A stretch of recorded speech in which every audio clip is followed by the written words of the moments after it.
something I want you to be very aware of as you're working through this course, as you continue to learn English, and as you're using English on the job and in your life in general, is your thoughts about learning English, your thoughts when you're communicating in English.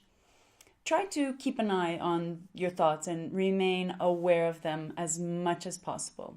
So I want you to pay particular attention to any thoughts that are limiting or negative about your ability to learn and your ability to communicate. So let me give you some examples.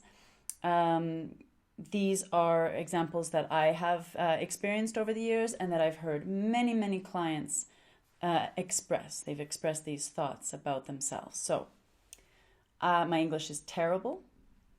My accent is terrible. I am too old to learn a language. I can't seem to remember vocabulary. I'm a terrible language learner, or I'm bad at languages.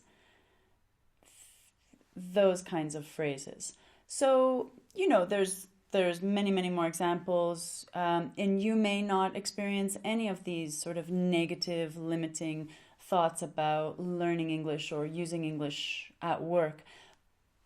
It is a good practice, though, just to keep an eye on them, especially in particularly stressful situations, in situations where you're using a new English skill. Perhaps it's your first presentation in front of 50 people. There may be moments where some negative or limiting thoughts come up, and you want to keep them in check as much as possible and make sure that they don't overtake the situation. So let them go. You can consider that they just may not be true. That's very often the fact. I often have clients who at the beginning of a session, when I first call them, the first thing that they'll say to me is, "Oh, my English is terrible."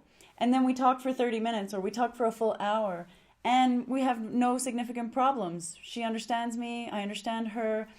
And I check with her at the end and I say, do you really feel now that your English is terrible?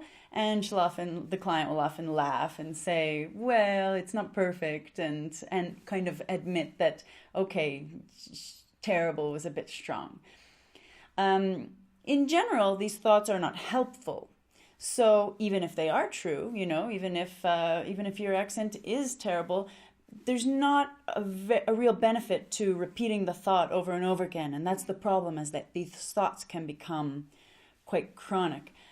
So instead of spending mental energy on these negative judgmental thoughts, it's better to spend the mental energy on learning more about how to pronounce words correctly, or learning more about vocabulary. And finally, one issue with these thoughts is that they sometimes get in the way of communication, because we can get wrapped up in the thoughts, we can be so concerned about what we're saying, analyzing whether the verb tense is correct, analyzing, how the person is perceiving what we're saying, oh, do they think I'm ridiculous in saying this, that we're not really aware of the other person as much as we could be in communication. I mean, it is a very important part of communication to be aware of how the other person is going to receive it.